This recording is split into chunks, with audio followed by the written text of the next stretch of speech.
बोलो जय माता दी। आज हम श्री दुर्गा कवच का पाठ करेंगे। दुर्गा कवच को नवरात्रों के दौरान रोज पढ़ना या सुनना चाहिए। इससे माँ भगवती हम पर सदा प्रसन्न रहती है। दुर्गा कवच को देवी कवच भी कहते हैं। श्री दुर्गा सप्तशती के पाठ से पहले दुर्गा कवच का पाठ किया जाता है। इस कवच का पाठ करने से देवी भगवती अपने भक्तों पर प्रसन्न होकर उनकी रक्षा करती है। महर्षि मार्कंडेय जी बोले, हे पितामह, संसार में जो गुप्त हो और जो मनुष्यों की सब प्रकार से रक्षा करता हो और जो आपने किसी को आज तक बताया न हो, वह कवच मुझे बताइए। श्री ब्रह्मा जी कहने लगे, अत्यंत गुप्त व सब प्राणियों की भलाई करने वाला कवच मुझसे सुनो।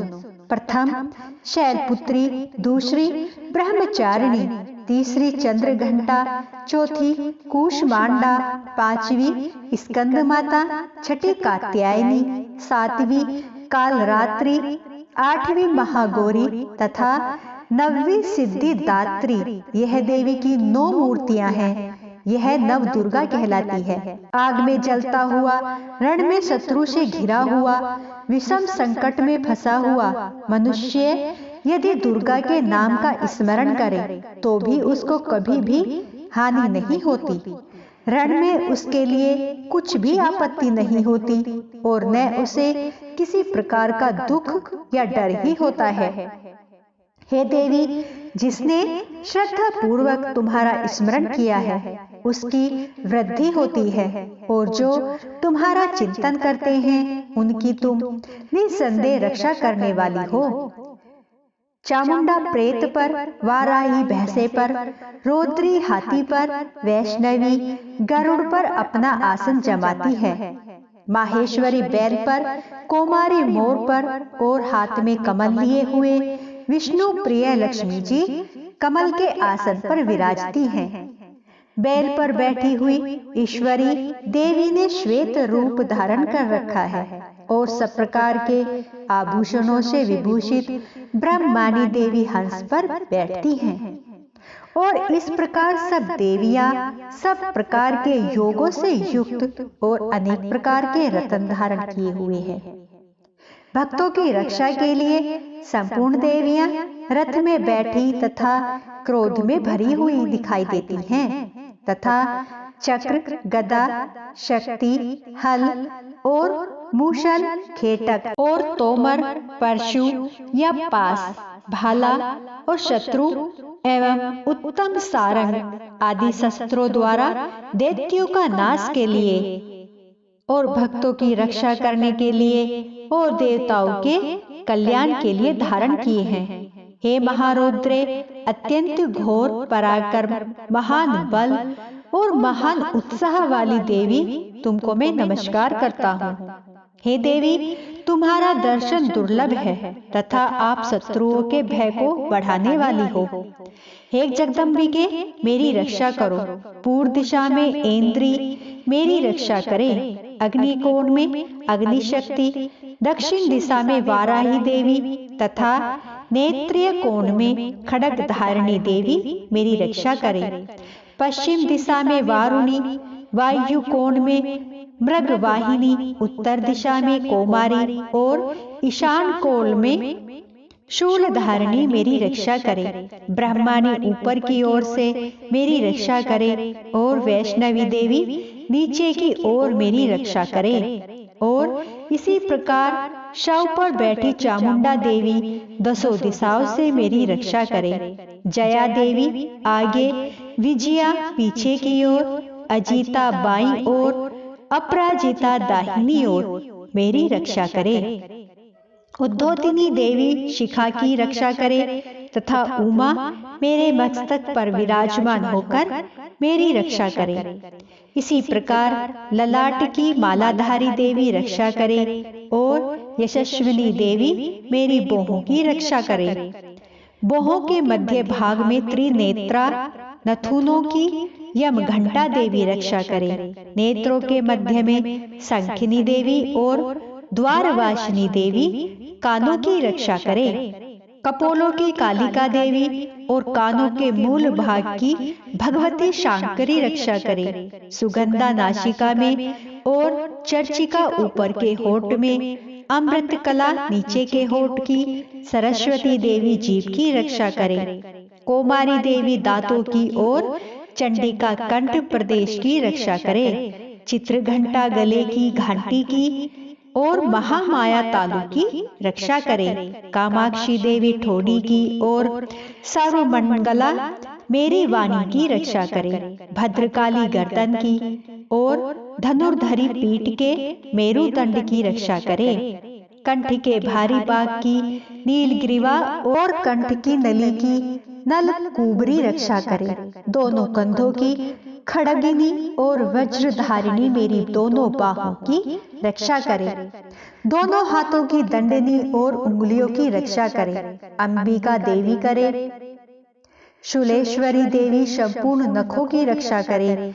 कुलेश्वरी देवी मेरी कुशी की रक्षा करे। महादेवी दोनों स्तनों की और शोक विनाशिनी देवी मन की रक्षा करे। ललिता देवी हृदय की और शूल धारणी उदर की रक्षा करे। कामनी देवी नाभि की, ग्रहोश्वरी ग्रहाभाग की, पूतना और कामिका लिंग की और महिष वाहिनी गुदा की रक्षा करे। संपूर्ण कामनाओं को पूर्ण करने वाली महाबला देवी दोनों जंघाओं की रक्षा करे। विंध्यवासिनी दोनों घुटनों की और तेजस्वी देवी दोनों पांवों के पृष्ठ भाग की, श्रीधरी पांवों की उंगलियों की, तलवासिनी तलवों की, दृष्टा कराली देवी नखों की, उद्धर केशनी केशों की, बागेश्वरी वाणी की रक्षा करे। रोमावलियों के छिद्रों की, कोबेरी और त्वचा की बागेश्वरी देवी रक्षा करे। पार्वती देवी रक्त, मंजा, वशा, मांस, हड्डी की रक्षा करे। आतों की कालरात्रि देवी, पित्त की मुक्तेश्वरी देवी, पद्मावती, कमल कोश की, चुंडामणि कफ की रक्षा करे। ज्वालामुखी नसों के जल की रक्षा करे। अभेदा देवी शरीर के सब जोड़ों की रक्षा करे। ब्रह्माणी मेरे वीर्य की, क्षेत्रेश्वरी देवी छाया की तथा धर्मधारिणी देवी मेरे अहंकार, मन और बुद्धि की रक्षा करे। प्राण, अपान, व्यान, उदान और समान की वज्र हस्ता देवी रक्षा करे। कल्याण शोभना मेरे प्राण की रक्षा करे। रस, रूप, गंध, शब्द और स्पर्श इन विषयों का अनुभव करते समय योगिनी देवी मेरी रक्षा करे तथा सत्व गुण, रजोगुण और तमोगुण की रक्षा नारायणी देवी करे। आयु की रक्षा वाराही देवी करे। वैष्णवी धर्म की रक्षा तथा चक्रिणी देवी मेरे यश, कीर्ति, लक्ष्मी, धन, विद्या की रक्षा करे। इंद्राणी मेरे शरीर की रक्षा करे और हे चंडिके आप मेरे पशुओं की रक्षा करिए। महालक्ष्मी मेरे पुत्रों की रक्षा करे और भैरवी मेरी पत्नी की रक्षा करे। राजा के दरबार में महालक्ष्मी तथा सब ओर व्याप्त रहने वाली विजया देवी चारों ओर से मेरी रक्षा करे। जो स्थान रक्षा से रहित हो और कवच में रह गया हो उसकी पापों का नाश करने वाली जयंती देवी रक्षा करे। अपना शुभ चाहने वाले मनुष्य को बिना कवच के एक पल भी नहीं जाना चाहिए। अपना शुभ चाहने वाले मनुष्य को बिना कवच के एक पल भी कहीं नहीं जाना चाहिए, क्योंकि कवच रखने वाला मनुष्य जहाँ जहाँ भी जाता है वहाँ वहाँ उसे अवश्य धन लाभ होता है तथा विजय प्राप्त करता है। वह जिस अभिष्ट वस्तु की इच्छा करता है वह उसको इस कवच के प्रभाव से अवश्य मिलती है और वह इस संसार में महा ऐश्वर्य प्राप्त करता है। कवचधारी मनुष्य निर्भय होता है और वह तीनों लोकों में माननीय होता है। देवी का यह कवच देवताओं के लिए भी दुर्लभ है। जो प्रतिदिन नियम पूर्वक तीनों संध्याओं के समय श्रद्धा के साथ इसका पाठ करता है उसे देवी शक्ति प्राप्त होती है। वह तीनों लोगों को जीत सकता है तथा अकाल मृत्यु से रहित होकर 100 वर्षों तक जीवित रहता है। उसकी लुता, चर्म रोग, विस्फोटक आदि समस्त व्याधियां समूल नष्ट हो जाती हैं। स्थावर, जंगम तथा कृत्रिम विष दूर होकर उनका कोई असर नहीं होता है तथा समस्त अभिचारक प्रयोग और इस तरह के जितने यंत्र मंत्र इत्यादि होते हैं इस कवच के हृदय में धारण करने पर नष्ट हो जाते हैं। इसके अतिरिक्त पृथ्वी पर विचरने वाले भूचर, नभचर, जलचर प्राणी उपदेश मात्र से सिद्ध होने वाले निम्न कोटि के देवता, अपने जन्म के साथ प्रकट होने वाले देवता, कुल देवता, माला आदि, डाकिनी, शाकिनी, अंतरिक्ष में विचरने वाली अत्यंत बलवती भयानक डाकिनियां, ग्रह, भूत, पिशाच, यश, गंधर्व, राक्षस, ब्रह्म राक्षस, बेताल, कूष्मांडा और भैरव आदि अनिष्टकारक देवता भी उस मनुष्य को जिसने अपने हृदय में यह कवच धारण किया हुआ है देखते ही भाग जाते हैं।